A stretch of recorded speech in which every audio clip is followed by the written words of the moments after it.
So, today was a maintenance, obviously got overshadowed by the fact that yesterday they pretty much, gave us that Season 2 preview with the developer note, but that doesn't take away from the fact that we have 25 tower stages, these extra events right here which we'll have to check out, obviously apparently only Codex 120 as well, but no, this is what we'll be doing in this video right here. We'll be testing this. Codex will no longer be lost when exiting or being defeated after entering through Codex waypoint. What exactly does that mean? That's our task for today's vid. Alright, so first things first, we're just gonna take our usual City of Mist map, take our team, go in and instantly leave, right? We go in and we instantly leave. What happens then? Does the map stay? Does the map go? We shall see. So, boom, escape. What happens? We escape. Codex have been reset. Codex is gone. Alright. Now, number 2. We take our Codex, we go in, we enter, and we'll actually have ourselves be killed, right? Have ourselves be defeated by the enemies here. Let's see what happens. Alright, so we are now in breakdown state. We're going to end our turn. What happens to the map? This is legit the very first encounter of this stage. So, we are now defeated. What happens to the Codex? Very first stage, we are defeated, game over, GG, coordinates have been reset and map is gone. Alright, so for our next one we are going to be playing this City of Mist map and making our way to the first waypoint and then leaving.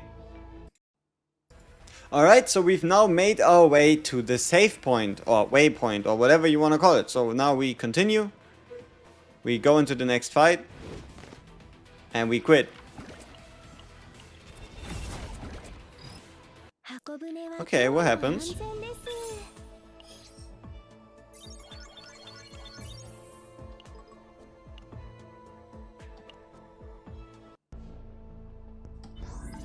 There we go, map is still there. Tier 12, and if we click enter, right here,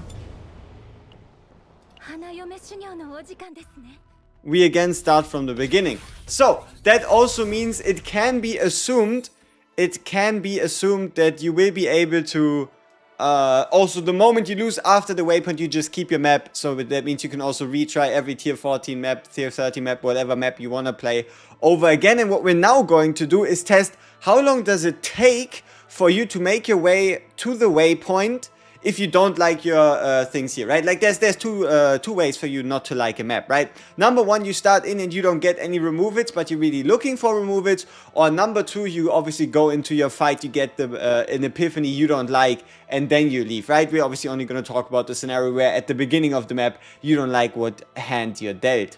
Alright, so game plan is quite simple. Once the timer hits 10 minutes left, I start this whole thing and then I cut to the point when we've actually made our way to the waypoint.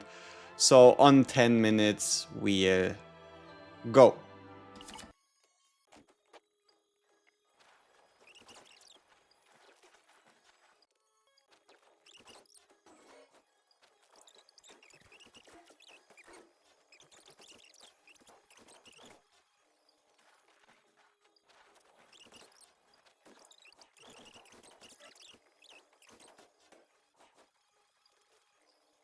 Right, so it took us all of 4 minutes to make our way from the start of the map to the waypoint. You can now see we are past the waypoint. We can now leave and get it back. So, map is back. What does that mean? How do you take advantage of this? And yeah, why do I think that it's actually pretty damn useful for farming? I mean, obviously a no-brainer, duh.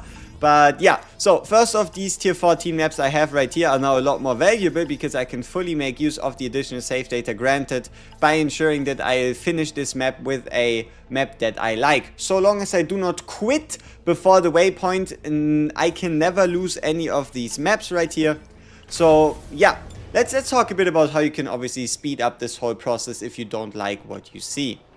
And I mean, yeah. All right, let's just break it down real quick, right? So you start your run into your map, and yeah, then it's honestly super simple, and that is you always want to pick the leftmost option that for 3 normal battles changes the HP of monsters to 1. right? And because of that, you'll basically be able to save yourself a minute, minute and a half, 2 minutes of time that you actually would be spending fighting.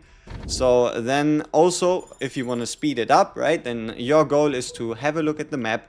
And then what you want to do is you want as many campfires, as many question mark areas, and as few elites as possible, so that you can then make your way there. So for example, we would do one fight. This fight would be 1 HP, so 10 seconds. Campfire we can go through. Here we can skip. This is another fight, one more fight. So these are all 1 HP.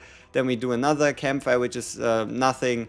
And then here we can just fight a normal battle, because this is the fourth one, they will be full HP. And then we do the campfire, and then we're already there. The reason why we took 4 minutes last time is due to me having a run-in with 2 elites.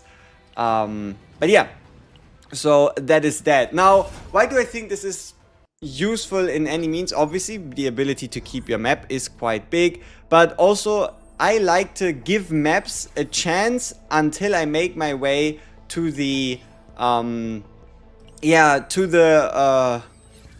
Tunnel, right? I always play my maps until the Forbidden Tunnel to see what comes out of it, right? What Forbidden card, what may be Divine choosing event, what kind of things are we looking for, and how, like, basically I make my way to the waypoint, go into the Forbidden Tunnel, and at the end of the Forbidden Tunnel I decide, is it a good map, is it a bad map, do I want to continue run, do I want to quit the run? So for me personally, it is pretty much a big game changer. But yes, I get it. Yeah, do you really want to farm stuff before season 2? Hey, tower, right? If for whatever reason you're currently not strong enough yet to beat the tower, then farming is obviously a good idea. And in general, I mean, it's a game, right? It doesn't always have to have a purpose. You can always just play the game to play the game to play the game.